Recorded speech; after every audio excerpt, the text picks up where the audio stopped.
இருக்கு, நம்ம ஏன் எல்லாருமே சேர்ந்து நம்ம கோகானோட வீட்டுக்கு போக கூடாதுன்னு சொல்லி பிளானை போடவும் செய்யறாங்க. இப்ப அடுத்த நாள் இவங்க எல்லாரும் ஒரு பிளானை போட்டு ரெடியா இருக்க மறுபடியும் அவங்களோட அதே கார் வருதுங்க.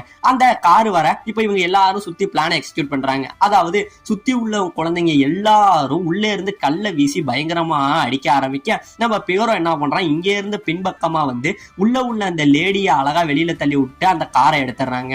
காரை எடுத்துட்டு எல்லாரும் இப்ப ஏறுங்கன்னு சொல்லி வரிசையா எல்லாரையும் கார்ல ஏத்துறான். இப்படியே கார்ல ஏத்திக்கிட்டு இருக்க திடீர்னு பாத்தீங்கன்னா முன்னாடி தனியா வந்த இவங்க இப்ப போலீஸ் ஜீப்பையும் கூட்டிட்டு வந்துடுறாங்க. ஆமாங்க, சில போலீஸ்காரங்களும் இந்த இடத்துக்கு வந்து அந்த வேனை ரவுண்ட் அப் பண்ணிடுறாங்க. பாவம் இவங்க மாட்டிக்கிறாங்க.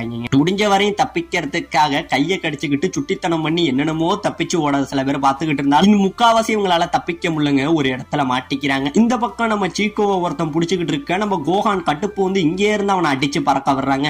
இன்னொரு பக்கம் நம்ம பிகரோ இருக்கான் பாத்தீங்களா, அவனுமே ஒரு இடத்துல மாட்டிக்கிறான். அவன் கையிலையும் விலங்க பூட்டிடுறாங்க. அவன் கையில விலங்க போட்டு இங்க இருந்து நம்ம கோகான் ரொம்பவே கடுப்பாயா அவனோட ஸ்வாடை எடுத்துக்கிட்டு போய் வெட்டுவான் பாருங்க. ஒரு வெட்டு அவனோட விலங்கோட சேர்த்து அந்த காரையுமே வெட்டி எரிஞ்சிருங்க அந்த வாள். இப்படியே வெட்டிக்கிட்டு நம்ம பிகரோவை காப்பாத்த இங்க இருந்து பிகரோவோட பாதி குழந்தைகளுக்கு மேல இந்த இடத்துல மாட்டிக்கவும் செய்யறாங்க. இந்த இடத்துல நம்ம பிகரோ யோசிக்கிறாங்க, அதாவது இந்த குழந்தைகள் எல்லாருக்கும் ஹீரோவா இருந்தவங்க பிகரோ. ஆமா, இந்த கிராமத்திலேயே எல்லா குழந்தைகளையும் உங்ககிட்ட இருந்து காப்பாத்தி இருந்தது பிகரோ. இந்த இடத்துல பிகரோ வந்து எல்லாரும் பிகரோ எங்கனையும் கூட்டிக்கிட்டு போ, எங்களையும் விட்டுடாதா அப்படின்னு சொல்லி எல்லா குழந்தைகளும் கத்த நம்ம பிகரோ